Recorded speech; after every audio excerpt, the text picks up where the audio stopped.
Get ready citizens. മാഠൂലിൻ്റെ മണ്ണിൽ നിന്ന് Indian citizen. പറയാനുള്ളത് ഇന്ത്യയിലെ എല്ലാ സിറ്റിസന്മാരോടാണ്. അപ്പം മഹാത്മാഗാന്ധി ഇപ്പം നടക്കുന്നത് ഇന്ത്യൻ രൂപ, അതിൽ മഹാത്മാഗാന്ധി ഉണ്ട്. ചിലപ്പോൾ അത് നഷ്ടപ്പെടാൻ ചാൻസ് ഉണ്ട്. എന്തുകൊണ്ട് നഷ്ടപ്പെടും എന്നുള്ളതാണ് അനലൈസ് ചെയ്യാൻ പോകുന്നത്. കാരണം പ്രബുദ്ധരായ ജനങ്ങളെന്ന് പറയുന്നതിന് പകരം എഡ്യൂക്കേറ്റഡായ പീപ്പിൾ തന്നെ പറയണം. കാരണം മതങ്ങളല്ല വിശ്വാസങ്ങൾ മാത്രം മുന്നോട്ട് കൊണ്ടുപോകുമ്പോഴുള്ള പ്രശ്നങ്ങളാണ് നിങ്ങൾ ഈ കാണുന്ന ഇന്ത്യയിലെ പ്രശ്നങ്ങൾ. അപ്പോൾ അതിനെക്കുറിച്ച് പറയാൻ തന്നെയാണ് 3 മിനിറ്റേ ഉള്ളൂ, പെട്ടെന്ന് പറയാം.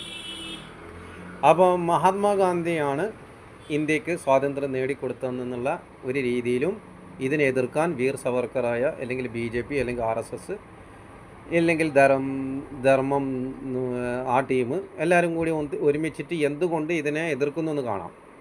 അപ്പോൾ മഹാത്മാഗാന്ധി സാറ് നല്ല സമയത്ത് എവിടെ ഉണ്ടായത്? ലണ്ടനിലാണ് ഉണ്ടായിന്.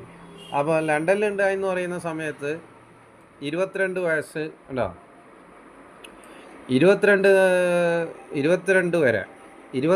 വയസ്സ്. കാരണം അബ്രോഡാണ്, നല്ല കോട്ടും സൂട്ടെല്ലാം ഇട്ടിട്ട് ലണ്ടനിലാണ് വിത്ത് ഗുഡ് ഡ്രസ്സ്. പക്ഷേ ആടുന്ന് 3 കൊല്ലം കഴിഞ്ഞിട്ട് ആടെ ലണ്ടനിൽ പണി മതിയാക്കിയിട്ട് സൗത്ത് ആഫ്രിക്കയിലേക്ക് മൂവ് ചെയ്തതാണ്. ഇവിടെ കാണിക്കും സൗത്ത് ആഫ്രിക്കയിലേക്ക് മൂവ് ചെയ്തത്. ഗൂഗിളിൽ എല്ലാം കാണിക്കണം. സൗത്ത് ആഫ്രിക്ക 1893-1914 വരെ സൗത്ത് ആഫ്രിക്കയിൽ പോയി. സൗത്ത് ആഫ്രിക്കയിൽ നല്ല കാര്യത്തിന് പോയിട്ട് നമ്മൾ ഗൾഫിൽ പോയിട്ട് ജയിലിൽ പോകുന്ന മാതിരി ആടെയും ജയിലിൽ പോയി.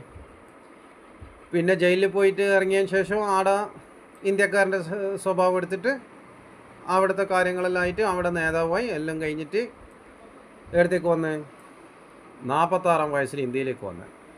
46 വയസ്സിൽ ഇന്ത്യയിലേക്ക് വരുമ്പോൾ 1938 സെക്കൻഡ് വാർ ഉണ്ടാകുന്നത്.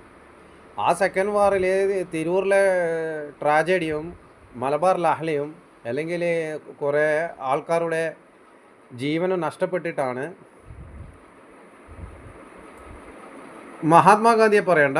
മഹാത്മാഗാന്ധി ഫോം ചെയ്ത ഒരു സംഘടനയുണ്ട്, അതിലൂടെയാണ് അത് മുന്നോട്ട് വരുന്നത്. അങ്ങനെന്തോ കണ്ടിന്, ശരിക്കും എല്ലാവരും നോക്കിയാൽ മതി. നഡാൽ അങ്ങനെന്തോ ആണ്. അപ്പോൾ ഇന്ത്യൻ കോൺഗ്രസ് ഉണ്ടോ, നഡാൽ ഇന്ത്യൻ കോൺഗ്രസ്. അപ്പം എഡ്യൂക്കേറ്റഡായ പീപ്പിള് മഹാത്മാഗാന്ധിയെ അല്ലെങ്കിൽ കോൺഗ്രസിനെ എതിർക്കുന്നുണ്ടെങ്കിൽ അത് മഹാത്മാഗാന്ധി ചെയ്ത കുറ്റമല്ല, മഹാത്മാഗാന്ധി ചെയ്തു കൂട്ടിയ കാര്യങ്ങൾ കാരണമാണ്. അപ്പം 22 വയസ്സ് കഴിഞ്ഞ ശേഷം മാത്രമാണ് ഈ സംഭവം നടക്കുന്നത്.